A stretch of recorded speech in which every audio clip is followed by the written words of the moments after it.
So, Orzhov Vampires, 4-color Urza and 4-color Control from Harlan Fear.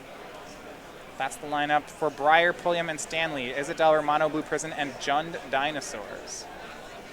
Dinosaurs have been kind of, these mid-range decks have been really popular today. And this matchup in particular are two decks that are looking to beat up on other aggro decks, with the idea being they're attacking from different angles. So Orzhov Vampires has cards that are good at going under what other aggro decks want to do while also gaining some life just by getting ahead out on the battlefield and having a bunch of lifelink vampires from the Sorin Imperia's Bloodlord giving lifelink. Then the other side of that is Jund Dinosaurs, which is just trying to go way over the top of what other creature decks are doing by playing a bunch of 4/4s, 5/5s, and 7/6s. Even going as large as topping out at Golta Primal Hunger. Sakura Bowmeister just have a blistering fast start. This time, though, it's going to be Dan Jessup on the play with Sky Marcher Aspirant into a Danto Vanguard. These are the kind of plays we'd see with Mono White curve out. Right, and this is just fine since so many of the mono white creatures turn out to be vampires.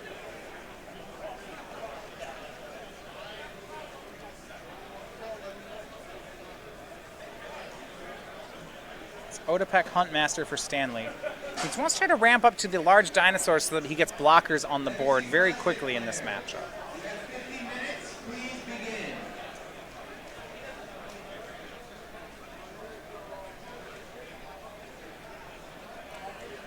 Swinging a second Adanto Vanguard.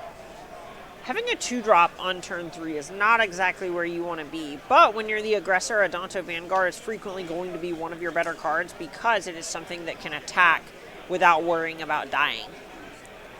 I see Odapek Huntmaster now teaming up with Marauding Raptor to really reduce some costs. Marauding Raptor costs 1, which then means Ripjaw Raptor costs 2. The Marauding Raptor deals 2 damage to it, and Stanley draws a card. This is a curve. This is a nice curve from Stanley. I'm interested with Stanley down to 13 whether or not he wants to turn the corner and actually try his hand at attacking here. Looks like he might. Odapek Huntmaster can give a creature haste. This is a spot where, depending on the texture of Stanley's hand, he may just think that, taking another 6 to 8 damage here is fine if it means that Jessup's going to die a turn sooner. Dusk Legion Zealot for Dan. If he builds up to the city's blessing, he can start flying over with Sky Marcher Aspirant. That may end up being too little too late. It feels like a lot of Jessup's early aggression has been halted by this Ripjaw Raptor. Yeah, 4/5 is just big enough that these Adanto Vanguards can't swing through, even if there was a Legion Lieutenant. Right, and this is kind of the trade-off and why Stanley didn't need to attack, is Jessup can't attack either anymore without Jessup just probably having to take 4 anyway to keep one of these Adanto Vanguards alive.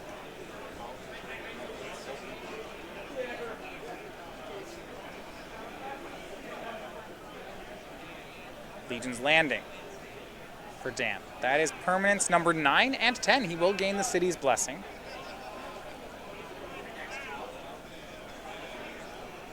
See him counting up. Yes, there we are. We have 10.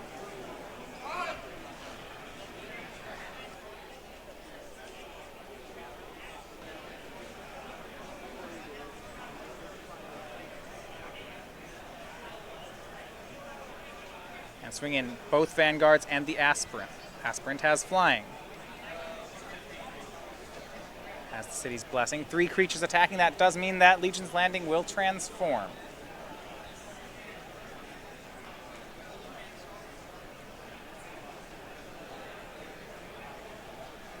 Pair of blocks here, perhaps. Certainly one block is free. With a second block, it's not unreasonable. It would see whether or not Dan would actually pay to save the Vanguard. Yeah, the tough thing is if you want to pay to save both of them, because the dinosaur deck is something that can turn the corner so fast. Odapek Huntmaster blocking the Adanto Vanguard.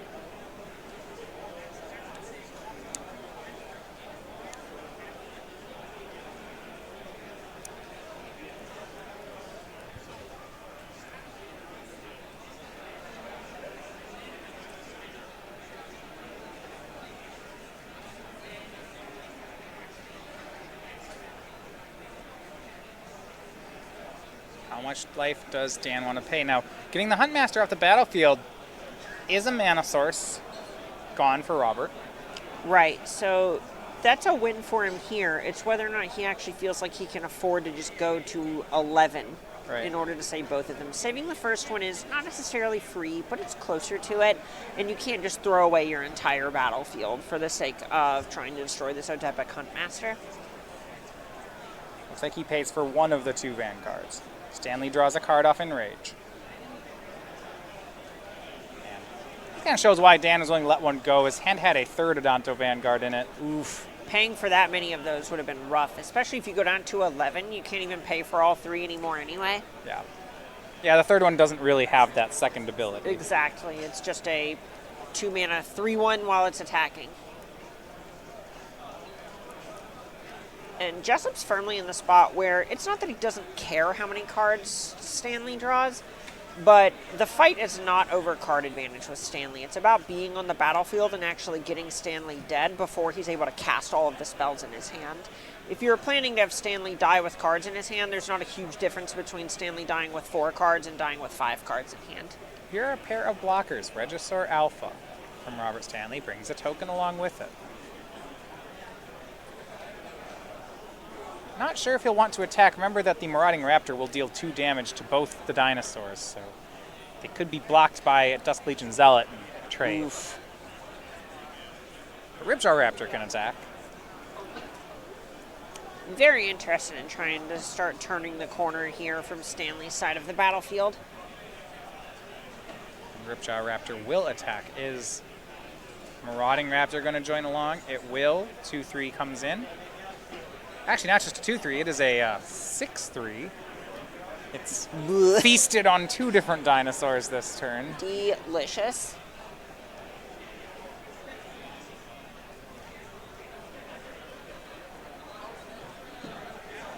That's going to be a chump block on the one that doesn't draw cards, so Dan will gain 1, take 4, so it goes to 12. And the race is on, 12 and 11.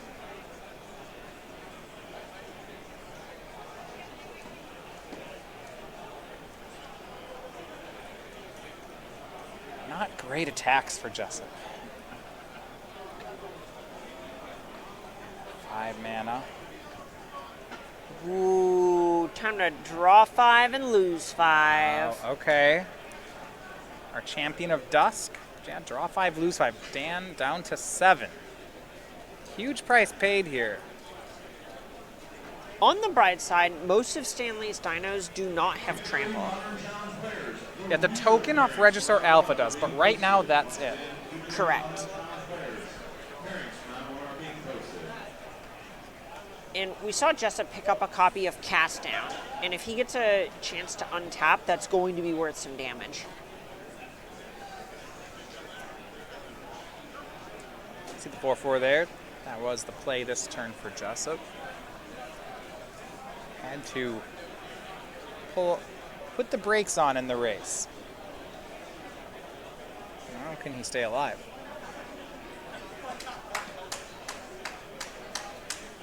Two copies of Rotting Regisaur in Stanley's hand. Just even more size.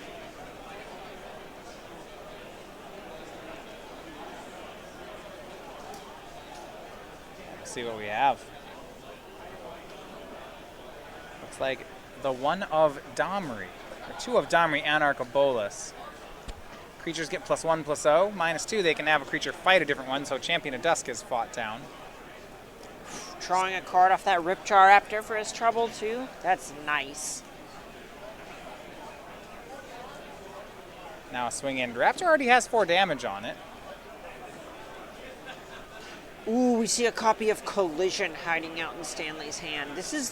It's very likely that if Jessup doesn't respect Colossus, it's lethal. Yeah, +4/2 and trample. Looks like Jessup made a block, and then the trample will get it done. So Jessup hopes that loss of 5 doesn't put him too far down, but indeed that was not the case. Some trampling dinosaurs will deal the last 7, and Robert Stanley takes game 1.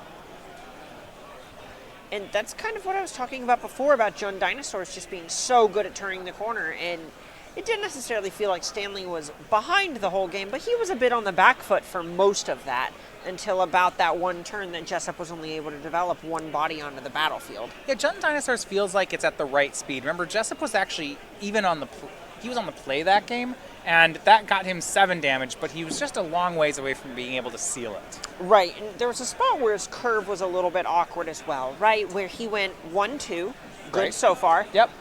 2, awkward. 2-1, doesn't feel very good, and so on. It felt like he needed something like Sorin or Legion's Lieutenant to keep that going. Exactly, and his cards just stopped translating into the mid and late game like Stanley's did. So when we look at the sideboards for each player, there's some removal on Stanley's side, 5 pieces of removal, 2 Thrashing Brontodons, and actually a Flame Sweep, so make that 8 pieces of removal. He can go pretty heavy on killing creatures. That's something I'm very interested in doing from Stanley's side. As long as you can stay alive, you're just going to go over the top of what your opponent's doing by virtue of having more powerful cards. You likely want to cut some of your situational things. Maybe Collision Colossus is something, for example, where we saw it actually deal those last points of damage at the end of the game, but wasn't going to do too much other than that. Something like Shifting Ceratops might not be the most efficient thing in this spot, even if it is able to get trample over small creatures. If your plan is just to check small creatures anyway.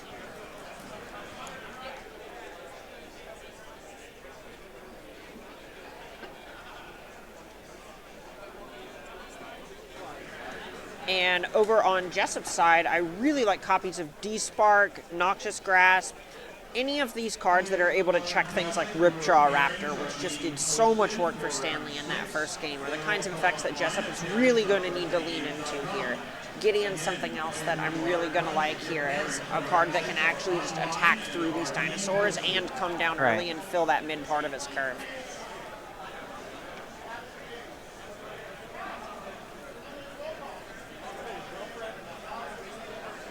So Star City Games Premium, these are some of our strategy articles we have over on our website. You can get access to them today, along with exclusive benefits here on our, you can add free experience, and you can get a 5% discount on all purchases from Star City Games.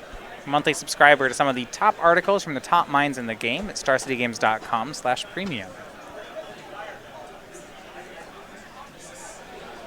There's Ready here, Jessup on the play again for the second game. Knight of the Ebon Legion is one of the best cards to have in this kind of matchup.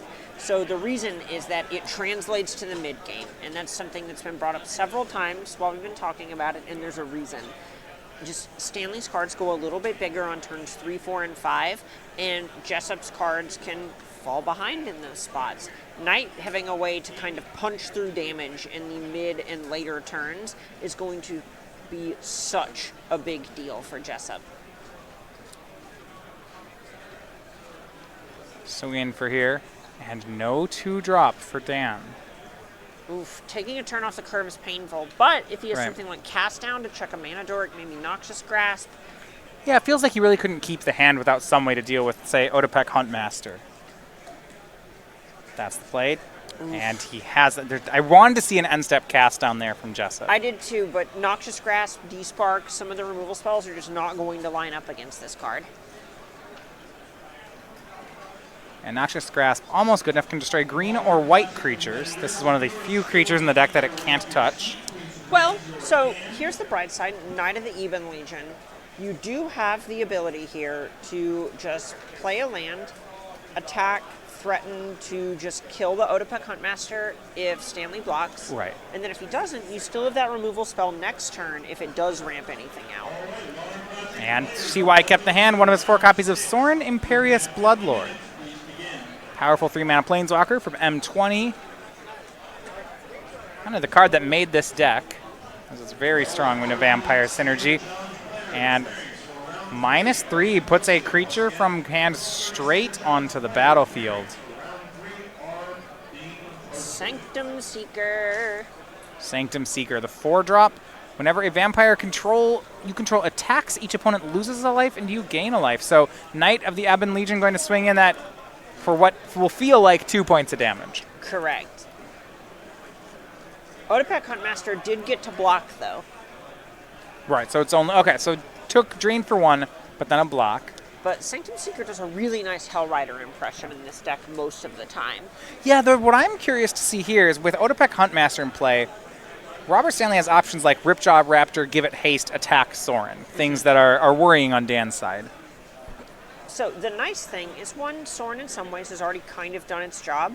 And then on the other side of things is that the Sanctum Seeker is also going to make it very difficult for Stanley to race back. So if Stanley's leaving blockers down like that, that could end up being a huge liability. This actually ended up being a pretty decent turn for Jessup.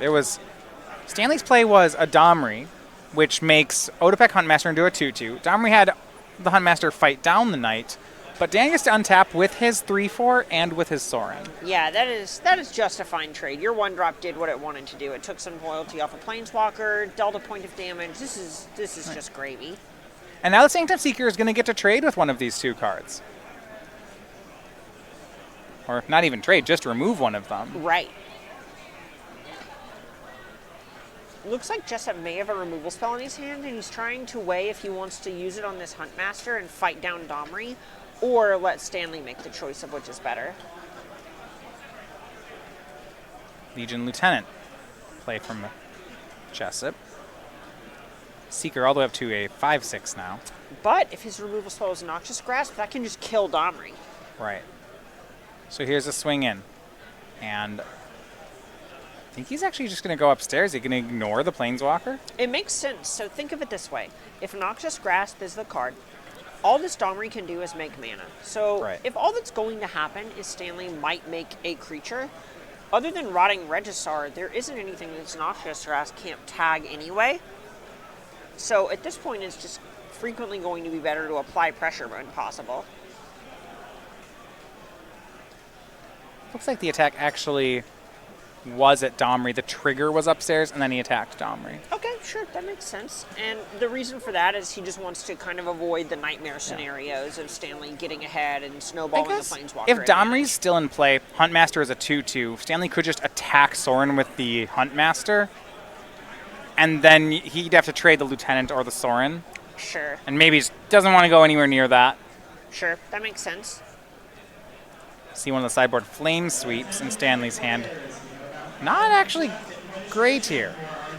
Flame Sweeps down the blocker, attacks with the Marauding Raptor. So he trades the board, but it's not any card advantage here. Yeah, that doesn't necessarily 2-for-2. feel good. The big issue is if Sorin is left unchecked for a while, that just generates so much value. It'll win the game.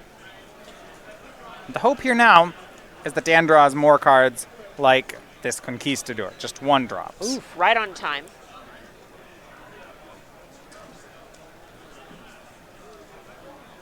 Ripjaw Raptor from Stanley's side. No thank you, says Jessup. No drawing cards. Here's that Noxious Grasp he's been holding on to. 5th land and a pass from Stanley. 2 cards left. Still taking damage. He is down to 12.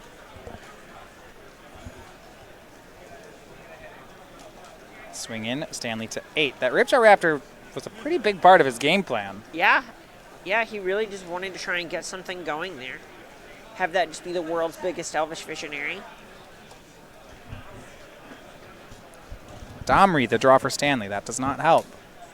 It can fight down this Conquistador, which makes it at least worth a card.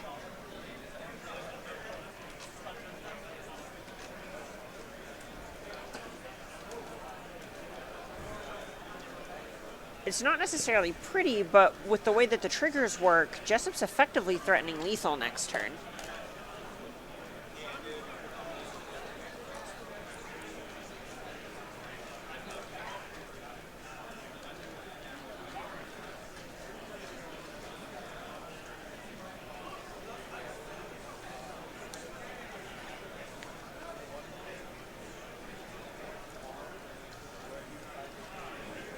Three cards in hand for Stanley. A Flame Sweep, a Domri. Looks like we're going to see the 3rd card here. Starts on Domri.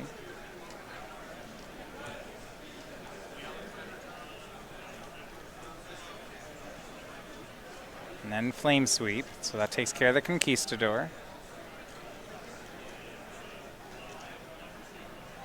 And just passes. So last card actually still hidden.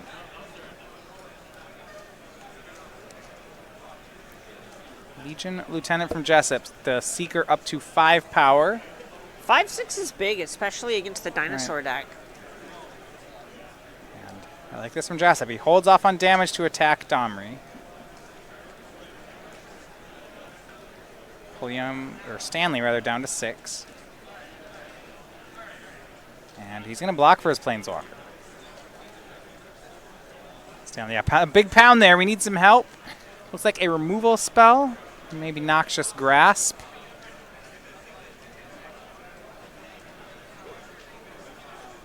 Does look like a Noxious Grasp, which is not going to help against this Sanctum Seeker. No, that card doesn't. It can answer the Legion Lieutenant.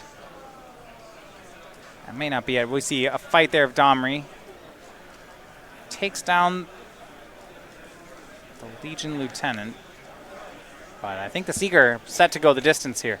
Yeah, with the way with its trigger, if it gets this turn in, Stanley has to kill it next turn. Right, because he'll be at 1. Right. Then any vampire off the top is lethal, and the Sanctum Seeker itself is lethal. Right.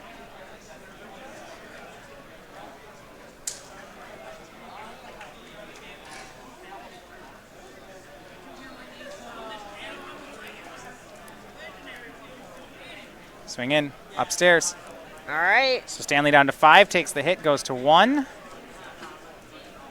And Knight in play, but that's not going to do it. So Dan Jessup evens things up here. In what actually was a slow start, he basically just outground the Jund Dinosaurs deck. Yeah, it looks like both of them had a little bit of a rough time with some of their removal spells that they drew, and Stanley drew a few more of his enablers rather than his payoff cards. We saw Otepec Huntmasters, Domries, but not many creatures of substance other than that one Ripjaw Raptor. Some good news also for Dan's team. Harlan Fear and Brad Carpenter, his teammates, both picked up their game 1s during that time. So 3 wins on their side as they look toward the top 8. Mentioned that team currently sitting in 9th place with 2 rounds to play. Got to feel good about your team just being up games across the board. Yeah, what is an Urza Mirror in the modern seat? 4-color Urza on Brad's side. The Pulliam playing Mono Blue Prison, but it is in a lot of ways a similar deck. Yeah, absolutely. And there's even a point where things like Sorceress Spyglass aren't going to be as effective as they normally would be, since the most important ability on Urza is the mana ability and a triggered ability. Got to have a chance to see both Will and Brad on camera yesterday. If you want to catch up on their decks, you can find those matches on our YouTube page, starcitygames.com. It's YouTube page, youtube.com/starcitygames. We not only have full matches of our opens, but we also have Versus Live, Commander Live, and the best of the SCG Tour. You can find all of that on our page. I'm a big fan of the Flashback series. I get super nostalgic. I'm not quite an old fogey, but I've been playing long enough that I'm able to follow along and go, oh, I remember that Pro Tour. Yeah, okay. Get to watch Ross Merriam be very wrong about his hamburger opinions. It's just a good time all around. What does Ross think of hamburgers? He likes In-N-Out more than Shake Shack. Well, that's going to start fights. Yeah, oh yeah, he and I fight about it.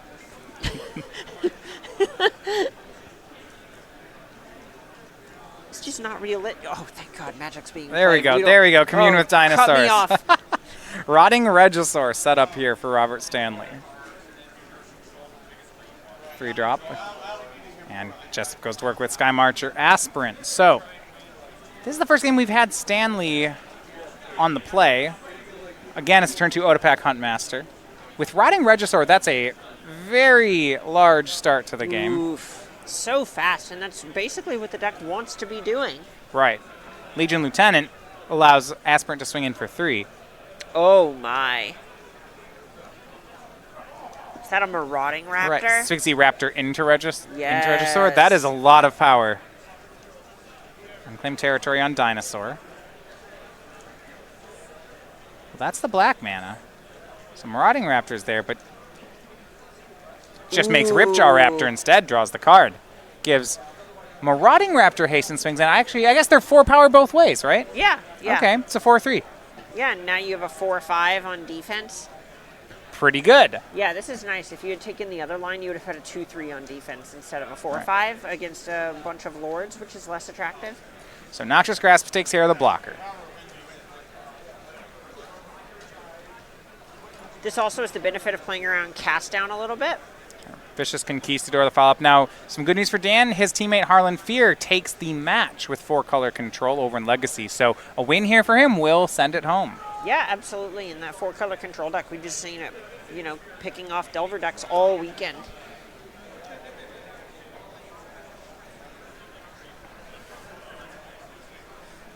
And commune with dinosaurs. Robert's going to try to find some more ammunition. We know he still has the Regisaur. But he actually is losing the race. He's at 12 currently. Right. Yes, with 2 discount cards like this in play, he might even be able to make 2 creatures. It is possible. The big issue is something like Rotting Regisaur doesn't have trample, and Vampires is very good at making a bunch of meaningless bodies for the sake of life total differences. I feel like you'd almost want 2 Rotting Regisaurs if you were going that route. Right, and then you're discarding 2 cards a turn. Finds Ripjaw Raptor.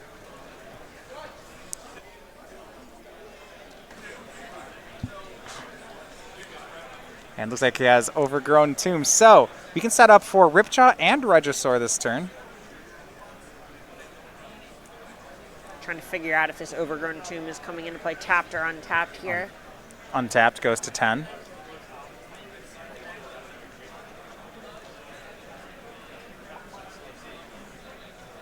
Here's Ripjaw Raptor. Draws a card. Draws another Ripjaw Raptor. All right, here's Rotting Regisaur. Give the Regisaur haste. And oh, that Marauding Raptor is a 6-3, so a swing 13. That's nice. I continue to be impressed every time I see this Jund Dinosaur Yeah, stack. no big deal. On turn 3, you made a 4-5 and attacked with a 4-3, and now on this turn you made a 7-6 and a 4-5 and attacked for 13. Last turn he Noxious Grasped the Ripjaw Raptor. You'd think that would slow Robert down. You'd think that. And I would be wrong. Yeah, Rob wouldn't. Yeah. Just look at Dan's head. Just going, are you serious? All I right. thought I had so much time. Take a billion. Got to figure out, can he attack back for 10? Can he remove the blocker and present lethal? Probably not. So chump block it is. Ripjaw Raptor. Or rather, Rotting Regisaur gets blocked. Dan takes 6, goes to 11.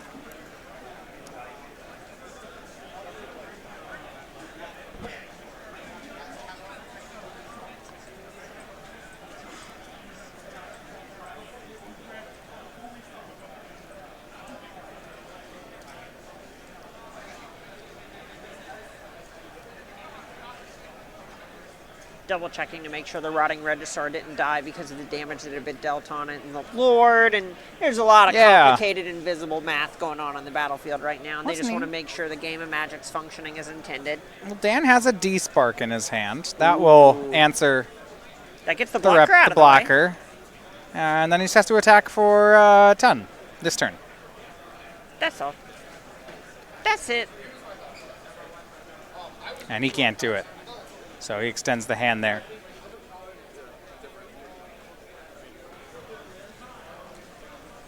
And that one goes Robert Stanley's way. But now the question will be what's happening on the modern table